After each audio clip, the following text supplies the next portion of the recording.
Are you kidding me, Ethan? This is what you do to the person who loved you always? Those were the exact words that exploded out of me the night my world shattered into jagged pieces. My voice cracked through the hush of that fancy restaurant, slicing through candlelight and soft piano music like a blade. But before I take you there, let me start at the beginning. Because if you only saw the woman who stood up in that restaurant, shaking, humiliated, and burning with rage, you'd think I was weak. You'd think I was broken. But I wasn't. Not yet.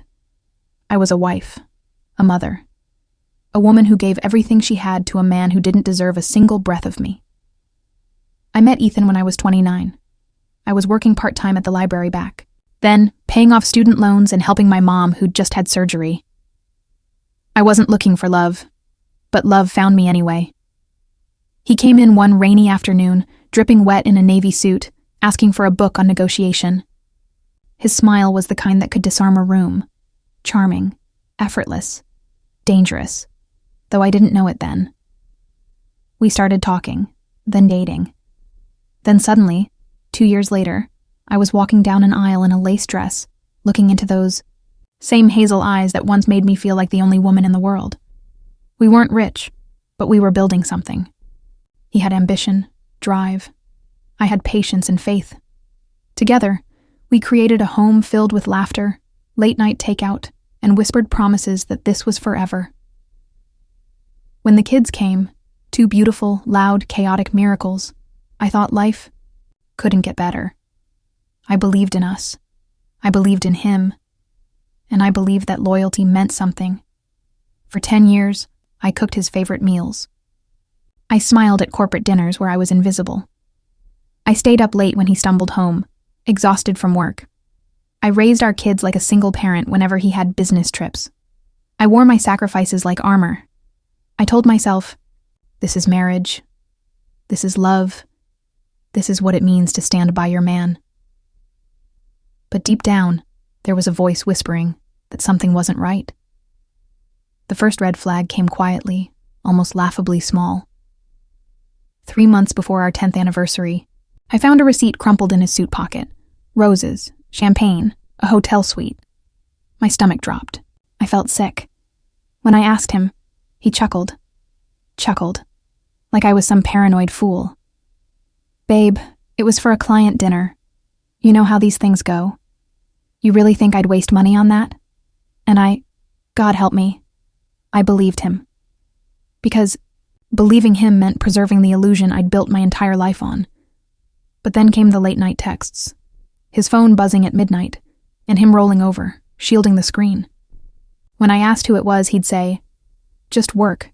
You wouldn't understand." He started wearing cologne again, buying new clothes, working out more. And then, the intimacy stopped. He used to pull me close at night, his hand heavy and warm against my waist. Now he rolled to the far edge of the bed, his back a wall I couldn't climb. I told myself it was stress, pressure at work, a phase. But in my gut, I knew. Still, I held on to hope. Because our 10th anniversary was coming. 10 years. A milestone. Surely he would remember who we were. Surely he would prove me wrong. I booked a babysitter. I curled my jet black hair into an elegant updo. I slipped into my favorite black silk dress, the one he once called dangerously beautiful. I painted on dark lipstick, my hands trembling, with nervous hope. I wanted to believe. I wanted to believe in us. But when I walked into that restaurant, everything inside me died. He was already there, already seated, already laughing. With her, a younger woman, maybe mid-20s, blonde hair like polished gold, a body that screamed expensive gym memberships and no children. She leaned in, touching his wrist like she owned him, and he let her. When he saw me, his smile didn't even falter. He didn't flinch. He didn't look guilty. He just looked up with the calmest voice in the world and said, "She's more important." I swear to you, my heart stopped. Do you know what betrayal feels like in your body? It's fire in your throat, tremors in your hands, a sour metallic taste on your tongue like blood you've bitten down on. I should have screamed. I should have cried, but I didn't. Instead, I smiled. Cold, hollow, dangerous. I pulled out the chair, sat down at their table, and picked up the menu like I belonged there. The waitress stumbled, unsure of the scene she'd walked into. I ordered a glass of wine. My voice didn't even shake. Inside, though, I was unraveling thread by thread. They laughed. They whispered. They treated me like a ghost. When dinner was over, I walked out without a word. Not one tear left my eyes. But the second I got home, I broke. I tore through his office, his briefcase, his laptop. I needed proof. I needed to know just how deep this betrayal went, and what I found made my blood run cold. A hidden bank account. Thousands of dollars transferred into her name. Plane tickets, hotel reservations, emails where he promised her a new life soon. A new life. Without me. Without our kids. Without the family we built. My knees buckled. I collapsed on the floor, clutching those papers, gasping for breath like I was drowning. The man I built my life around wasn't just cheating. He was planning to erase me. I barely slept that night. Every time I closed my eyes, I saw them together. I saw her laugh, his smile, his betrayal. But something else happened too. The tears dried. The sobs stopped. And in their place, a new fire ignited. I wasn't going to beg. I wasn't going to chase him. I was going to make him regret the day he ever thought I was disposable. The morning after that discovery, I sat at the kitchen table with a cup of coffee gone cold in my hands. My kids were still asleep upstairs. The house was quiet. But inside me, there was a storm roaring so loud I thought it might split me in, too. I stared at those papers, the proof of Ethan's double life, and for the first time in 10 years, I felt clarity. This wasn't just about cheating. This was war, and I wasn't going to lose. At first, I wanted to scream at him, confront him, smash every lie in his face. But then I remembered the way he looked at me in that restaurant. So calm, so smug, as if my pain was beneath him. If I exploded, if I showed my cards too soon, he'd win.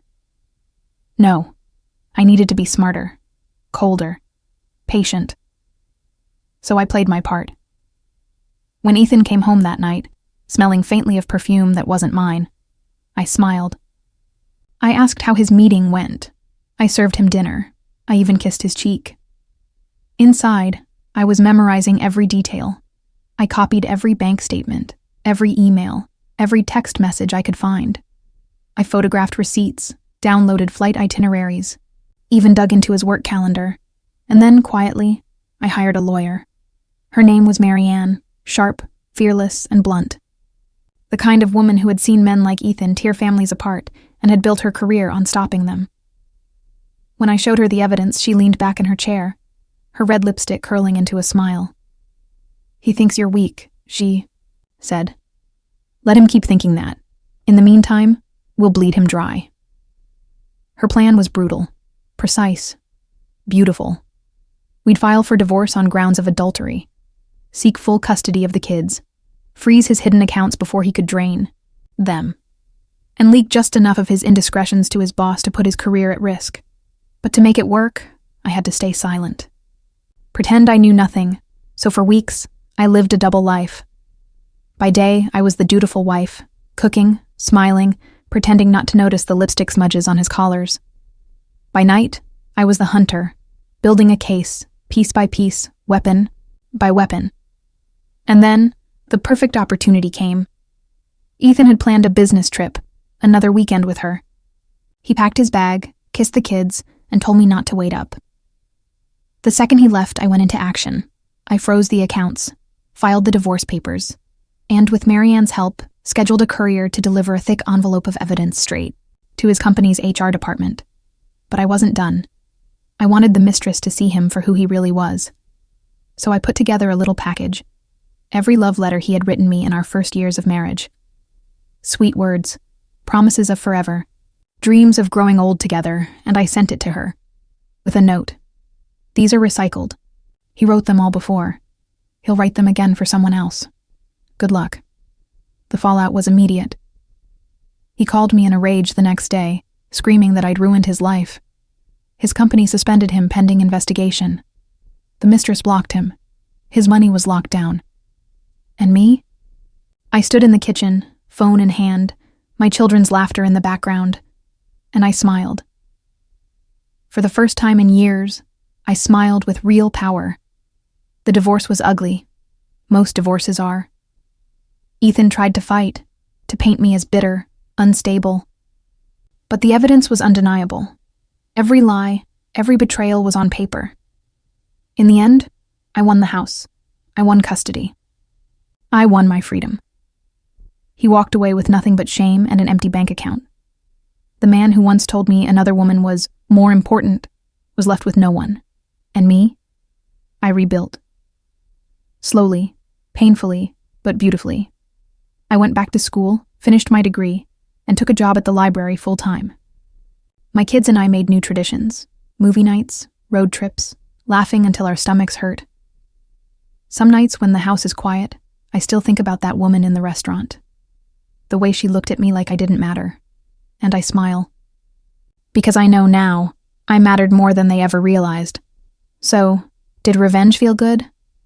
Yes. God, yes. Watching his smug little world collapse was a satisfaction I can't put into words. But what mattered more was this. I found myself again. I discovered a strength I didn't know I had. And I learned the most important lesson of my life. Never ignore. The red flags. Never shrink yourself for someone who would replace you without hesitation, and never ever forget your own worth. Now I'll ask you, what would you have done in my place? Would you forgive? Or would you burn everything down?